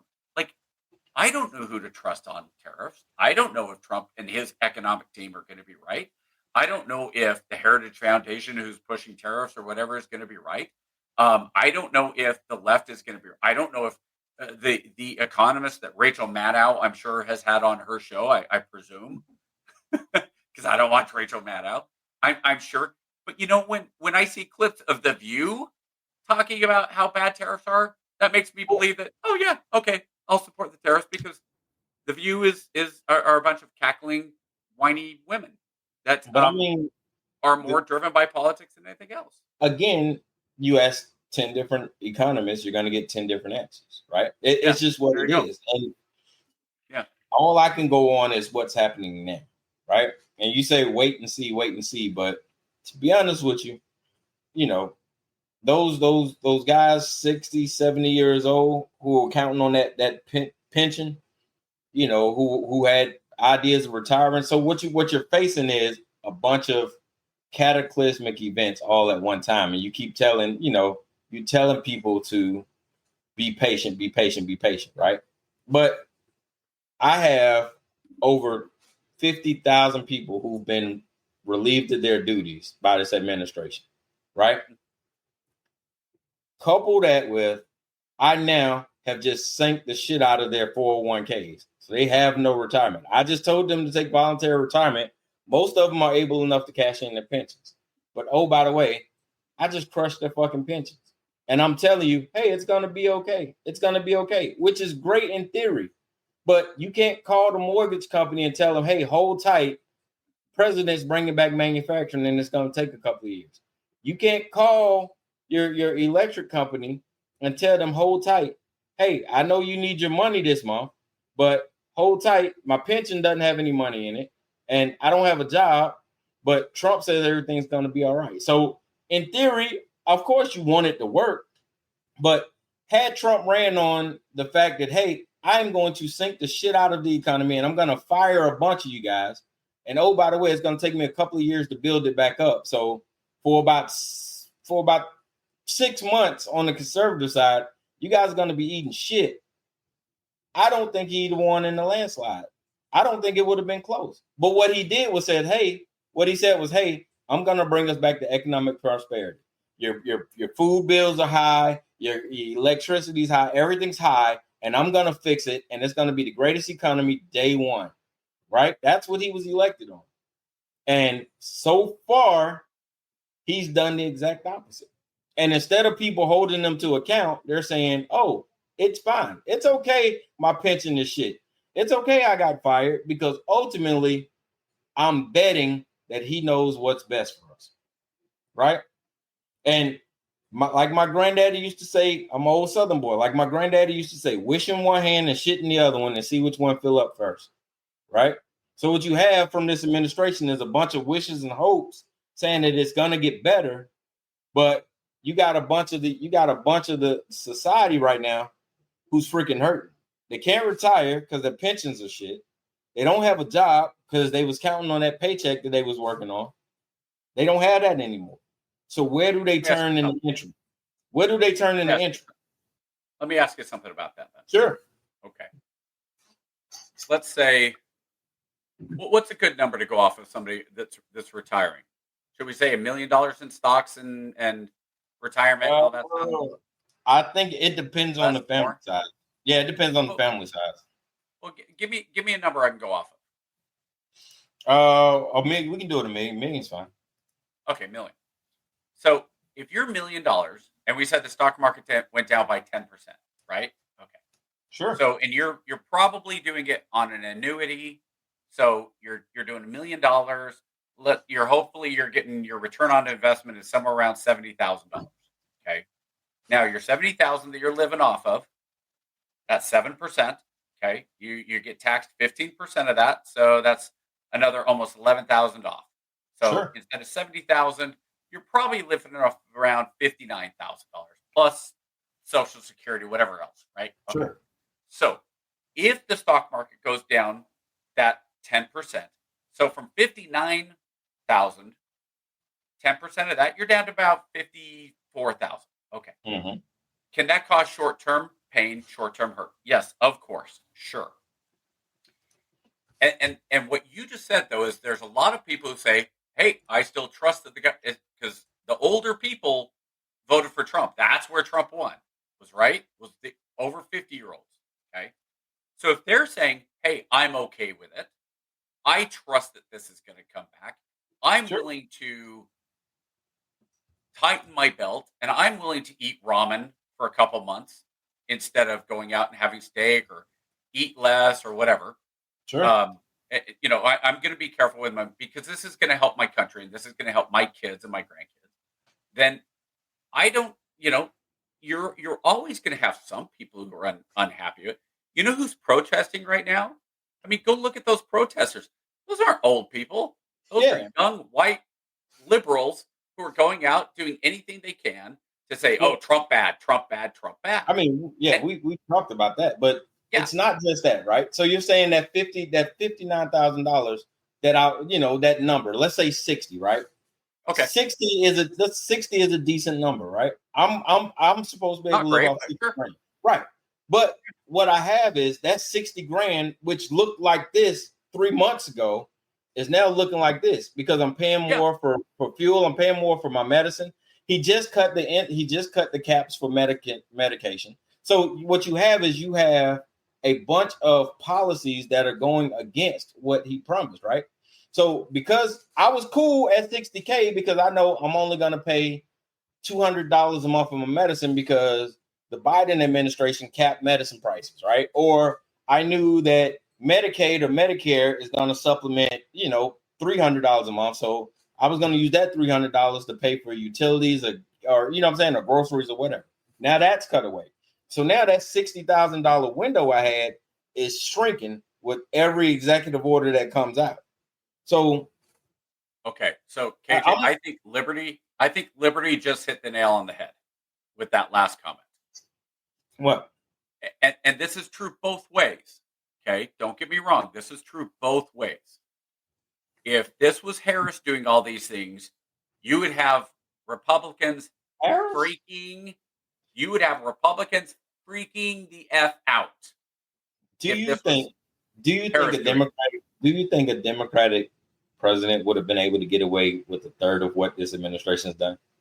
Sure. Let's be honest. Let's look at this honest. Do you think a Democratic president will be able to get away with a third of what this administration has done? Absolutely. Oh no. Now we're not being honest. The last administration got away with us wearing masks that were made out of T-shirts and convincing people that going outside you should be arrested for, even if nobody else is around you. If you're on the beach surfing, you should be arrested. Wait. Because you're not allowed to go outside. Wait. You should be arrested. This administration has an actual department that's kidnapping and arresting people off the street. What are we talking about? There's a difference between, hey, you probably shouldn't do that, and hey, we're gonna snatch you up off the street and send you to fucking Venezuela. Because you're here illegally. No, they weren't here illegally. They took their visas from them. I understand. Okay, now hold on. That's a whole different thing. Wait a minute. No. We're talking about the allowance of the administration. Hold on, because now we're conflating different things here, right? This goes back to who you can be here legally. Okay, so if that says students, that you can have a green card. You can be here legally on a student visa. You are here as a guest of the United States government that at any point can say, you know what? You're out. That is true. It's just like somebody that's at a right to work state. If you work in a right to work state and your boss says, you know what? I just don't like you. You're fired. They have the right to do that. So if a country says you're here on a visa, which is your legal document to be here, and then the country says, you know what? Never mind. We don't want you here anymore. They have the right to revoke that visa and say, GTFO. They have the right to. Now, it's different when you're talking about a U.S. citizen. That is sounding extremely fascist, my brother. I know. We stayed away from it. That is sounding extremely fascist, my brother. It's not. I will agree with you if you're talking about illegal versus legal. If you're talking about somebody who is a United States citizen, I am telling you, the guy, the biggest case right now, the guy that's in the Venezuelan prison right now, right, who was married to a U.S. citizen, who cleared all the protocol. He got picked up, sent to Venezuela. He was cleared and got sent to Venezuela. And the judge said, hey, you know what? That guy should be brought back, man. You guys did that wrong. You guys, instead of bringing him back, what the administration did is they doubled down on it and they filed a stay for him to stay in Venezuela. We're talking about kidnapping students off the streets for emails that they wrote, man. We're talking about stripping South Sudanese people of their visas because they didn't respond to your tariff in time. Let's be clear, guys. This is not American at all. None of this is in line with American ideals. This is more dictators than anything else. Hold on. You've got people who are in Minnesota who are supporting what's her name, Omar or whatever, sure, who comes out and who basically says, hey, this is not American when it's the law and American law, right? You have people who say, you know what, we want to set up Sharia law in America. Not what the law says, a separate Sharia law. Is that You have people who is are that any different than but I'm gonna ask you though, is that any different than the Christian nationalists saying that they want this to be a Judo-Christian country? and Is setting that up any if different? they're saying I want to set up a separate court system that keeps things in the neighborhood and we deal with it here according No, to the they're not. Bible, They don't. then I'm But with you. what they're saying is they're not setting up a separate court system. They're using the U.S. court system as a No. Judo-Christian. Yes, man. We're talking about. Listen, man. We are so far from American ideas with this administration. It's ridiculous, man. What would a Judeo-Christian court use as their primary document? I'd assume the Bible. Right. Do you hear anybody arguing that we should have court set up that is strictly judging based on the rules and laws that are in the Bible? Yeah, you're what's the girl Bundy? She said she wants to follow the Bible to dish out criminal justice law. Bundy, you got your boy in the FBI who said it in podcasts. I haven't seen it. Well, I'm telling you, but Okay. so all of these guys, hell, you got. I sent you. I would disagree with them, and I would disagree with them the same way. Then I sent you the interview where the Hexeth was saying the same thing, talking about if you about making Christian schools mandatory because that's how you change society. hold on, that he didn't say mandatory. He said he wants it to be he said he wanted it to make available for anybody who wanted to do it. No. I'm talking about Hexeth when he gave that interview in his book. Yeah. Where he was talking about raising the next generation of Christian warriors to defend the country. And he said that's why we want them going to homeschool and we want them to be allowed if that's what they want to do. He didn't say it should be mandatory to go there. Sharia, okay. Let's say I will give you that. Let's say then I disagree with it. I don't think that that's what it should be. I don't think we should be using the Bible to have the law set out according to the Bible. Hell, I don't think didn't Oklahoma make it mandatory? Didn't Oklahoma make it mandatory that all the students have to read the Bible in school? Matter of fact, they got pushback because they was buying them Trump Bibles at like $75 a Bible. I don't think that's what it was. I don't think it was everybody's mandatory has to read the Bible. It was a Bible has to be in the classroom. Available in the classroom. No, in the classroom. They put it in the classroom. But having it in the classroom and having that part of the curriculum are two different things. No. Everybody has to. It's a part of the curriculum. Go back and look, man. It's a part of the curriculum. But what I'm saying is there is no difference. There is no difference, right? We can't be upset. We can't be upset at Muslims saying, "Hey, well, if you guys are gonna push this Christian Judaism stuff on us, well, we want our own stuff, right?" How is one thing right and the other one not? How is it? So, couple things.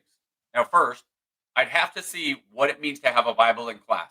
Does that mean a Bible available in the class versus they have to teach from the Bible? I'd be real curious.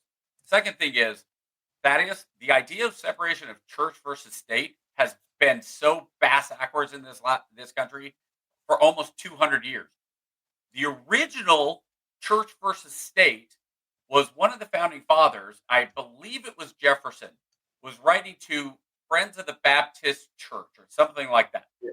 And it was, look, we need separation of church and state. The reason separation of church and state is because we need churches to be protected from the state, not the other way around.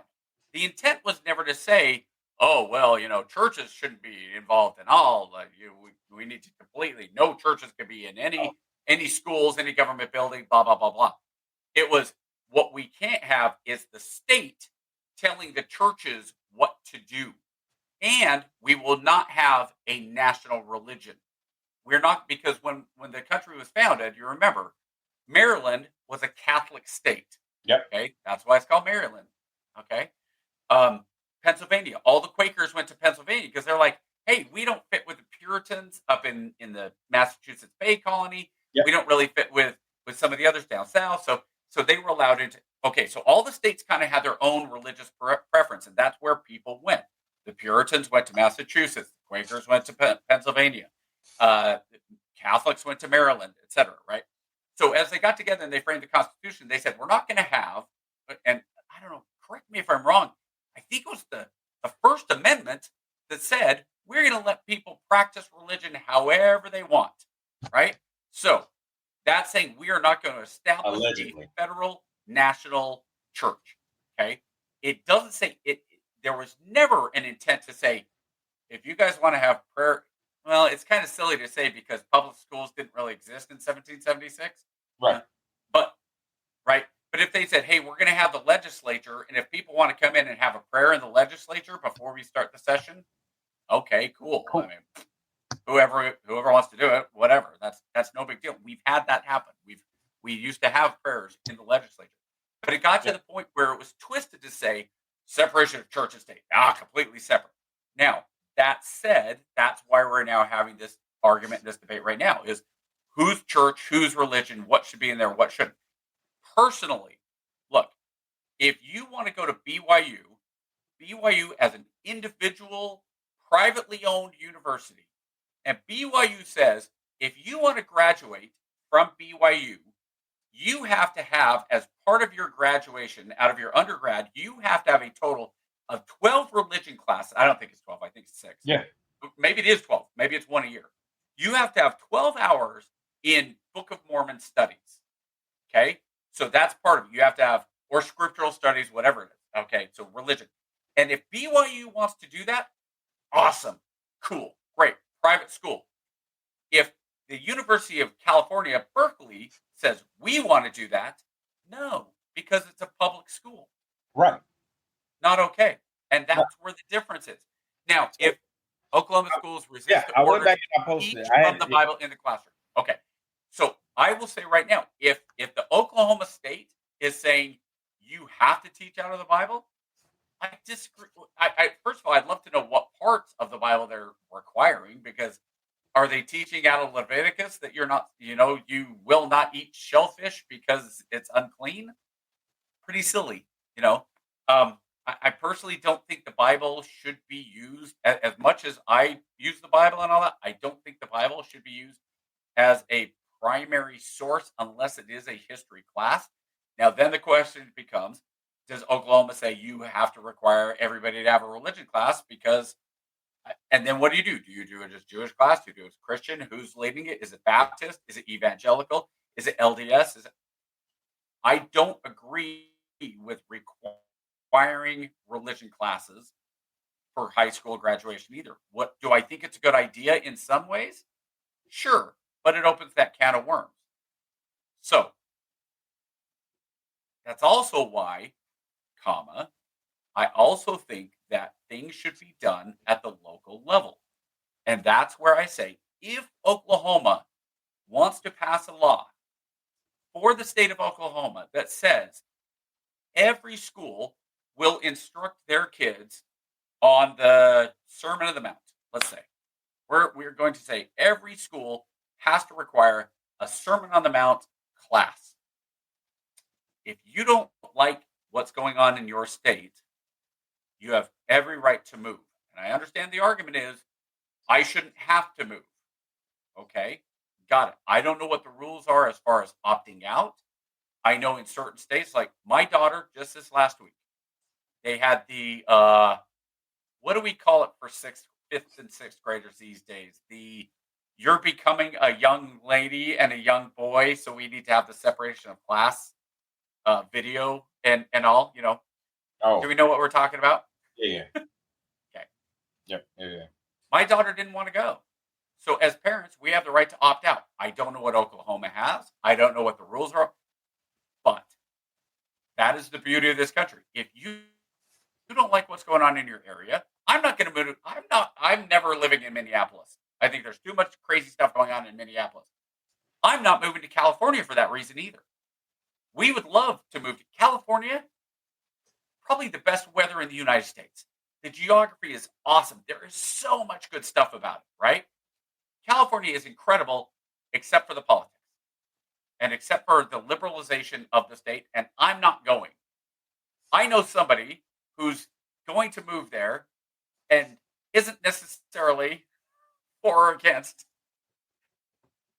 but we'll see how they do there. I don't know. Maybe they'll love it, but I don't want to go back to California. Spoiler alert, Because I of don't what's think going you on will. in the state. Eh, oh, okay. Have your orders changed? No. So I didn't want to.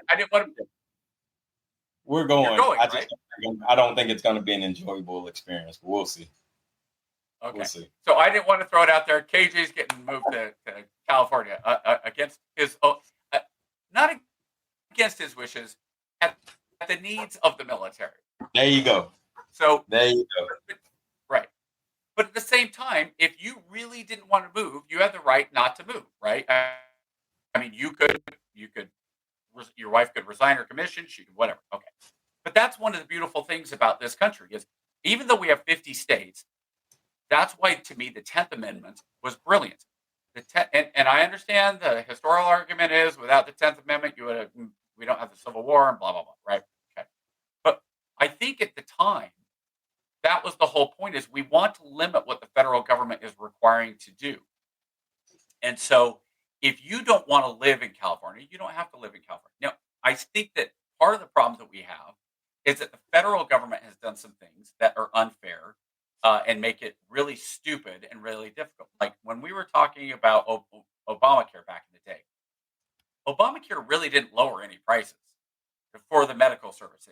It extended insurance. Great. I love some of the things about Obamacare in terms of like, if you're up to 26-year-old, you can stay on your parents' insurance if you're going to school and all that. I thought some of that stuff was great. But one of the things it didn't do is it didn't address things like insurance companies being able to compete across the country. So if you're living in California and you have an Alabama insurance company who says, hey, we'll provide you insurance, cool. And we've got lower prices because we haven't had as many issues. You could have purchased from Alabama, but because of how the commerce laws work, you couldn't do that. So just to kind of full circle this whole thing, I think part of the problem is that we have so much red tape. We have so many problems at the federal level. And I understand this comes with casualties. I want a lower number of people working in the federal government. I want a lower input by Washington, D.C. I want red tape to be cut down where we can have manufacturers. Yeah, and people will go to the extreme. People will use argument ad absurdum, right? Which is say they'll take it to the most extreme level and they'll say, "Well, if you want to get rid of all red tape, that means you're okay with 10-year-olds going in and working in coal mines." No, I mean there are certain regulations that are certainly fine, and certain safety regulations that are. Didn't Florida just propose a law to have teenagers go work? So you and I and KJ were talking about that. It depends on what the rules are because it was about being able to work overnight and some of those things. And then I don't know what exactly the rules are, but again, if you have a teenager, if I work overnight as a parent and that's the shift I'm on, and my kid wants to have a part-time job, and so he wants to work overnight and homeschool, why couldn't he? I mean, I don't know. It goes to the parental thing. But before that, the rules were you didn't allow children to work past like 10 o'clock, I think, at night or something like that. So I personally just think it gives more freedom to the parents. Okay. Are you going to have some people that abuse it? Of course, you're always going to have some people abuse. There's always abuse at every level for different things. But those are taking the exceptions for the norm. Okay. So I just think that when we're talking about a lot of this stuff and we're talking about Trump, we're talking about the rules, we're talking about those things. Personally, I will always fall on the side of personal freedom. I will always want personal freedom and personal choice to be the default. As libertarian, to me, it comes down very simply as a libertarian. My rights extend out until they bump up against somebody else's rights. Okay? So, as a libertarian, if I want my kid to go to a private school that teaches the Bible, I should be able to have that. Do I think it's fair for another kid to have to be taught the Bible? No, sorry, I don't. And that's where some of those things. But that's also the nuance of it, because then you have certain people who say, well, this has to be taught, that has to be taught, right? But that's where you also take a step back then and say, all right, why should I have to pay a certain amount every year in state taxes to a school system that I think is failing, or teaches things that I don't think they should teach? Or like Utah just passed a law a couple weeks ago that said basically no gay pride flags in government buildings. And I think they want to extend it to schools, or they're trying to extend it to schools, right? And I have a lot of people, friends in Utah, and they're freaking, oh, what? This is just another example of Trump just act. And I sit there and go, well, hold on. Would you be okay if a teacher hung a Nazi flag up in their classroom? Of course not. Now, again, ridiculous example, right? Got it. But why are we doing flags that are in the classroom to begin with? Like, to me, you should have the U.S. flag, state flag, and that's really about it. And then you have, even on the right, you have the people that are ridiculous. The ones that have everybody. What is it? Everybody's welcome here, and all the little kids, crayon color kids that represent, and everybody's welcome here. And so you have the extremist that goes the wrong way. It's, oh, you have to take that down. That's leftist propaganda. It's like, saying everybody is welcome here is not leftist propaganda. Like, isn't that the point of Christianity? Is it now, chaplain? I'm going to go religious here for a second. The whole point of Christianity, the whole point of what Jesus taught was we're all brothers and sisters. We're all supposed to love each other, love the neighbor as thyself. If you love yourself, you're supposed to love your neighbor too. Love God, number one commandment. Love God. Second one, like unto it, love your neighbor as yourself, right? So you have a lot of Christians who forget that, those parts. And it's not American Jesus. Yeah, it's a different Jesus.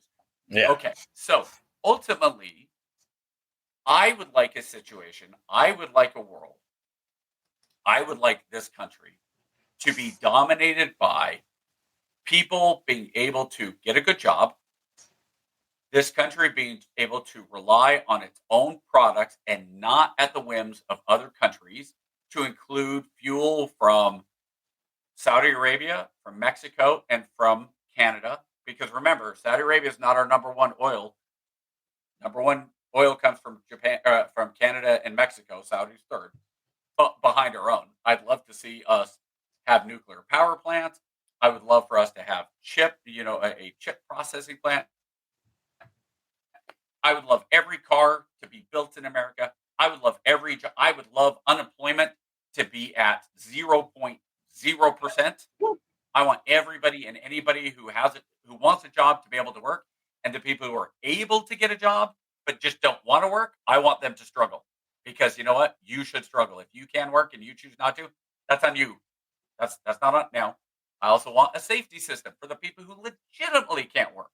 People who are disabled, people who are elderly. I don't want any elderly person to not have food on the table and to be struggling for their heating bills and die in their house because it's too cold. I don't think any kid in America should be hungry. I don't think it's a radical idea to allow charities to be able to come into the schools and provide meals to kids. Should it be government funded? Sure, why not? We're already spending $15,000 a year on their education. If that includes $2,000 or $3,000 a year on a bowl of cereal, and if you can't feed a kid for 180 days on another $2,000 out of that $15,000, really, we can't do that. So I think that what we have to really do is we have to get away from all the media brush fires, where they zoom in on, look at this fire look at how much is getting burnt, and then they zoom out and it's like, one little thing, one little smoke, or the maybe the better example is the weather forecaster that's standing there and it's, oh my gosh, the flooding, and it's up to their hips, and then two guys go walking behind him. It's like, What are you doing in that hole? You know, why are you standing in that hole? There's like this much water on the ground, right? So and the crazy thing is, I think, last thought for me, and then KJ, you can finish. I think that the vast majority of Americans want each other to do well. They want each other to be happy. Would rather have a friend who is of a different color than an enemy. They want to be able to trust that the government is going to just be out of their way when it needs to be, but there when they need it, like insurance. Yeah. I want my government to be like insurance. I don't want to have to worry about my government until I need it. And the rest of the time, stay away. And if I have to pay my taxes, I have to pay my insurance premium, I'm going to. But when I have an accident, you're supposed to do your job. And that's not always true. And it's not as true of the insurance company as it is of the government. And that's where a lot of the problem, and that's why we go back to the media and we go back to our representatives and we go back to, but on the lowest level, I think the vast majority of us are good people who really do want just the best for other people and the best for our families and want things to get done right. And when it's not done right, we struggle and we want to yell and scream and instead of, and we want it done now too. That's the other thing. We don't want to wait for manufacturing to come back. We want manufacturing to be here tomorrow. We want the stock market to rebound yesterday. Goodness forbid the stock market goes down. So, well, we're already well over 2 hours. It's not. Yeah, we just hit the 2 hour mark. This one's ran long. All right, so final thoughts. 340.1 million people in America as of 2024.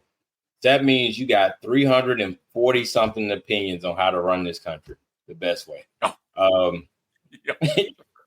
Easily, right? So we're the only ones that are right.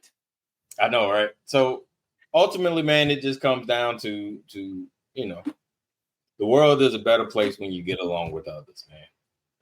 Find that commonality, and just use that as a theme this week, man. Go out, find something in common with somebody you typically wouldn't do, and Chappie said it best, man.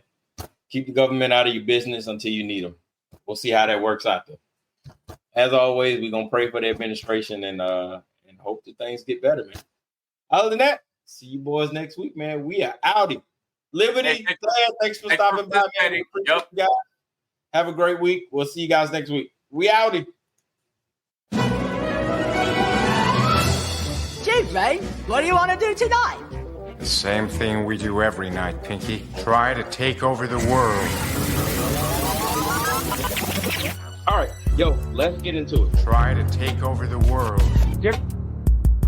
Try to take over the world. And greatest chaplain in the world, Mr. Lance O'Neill. Try to take over the world.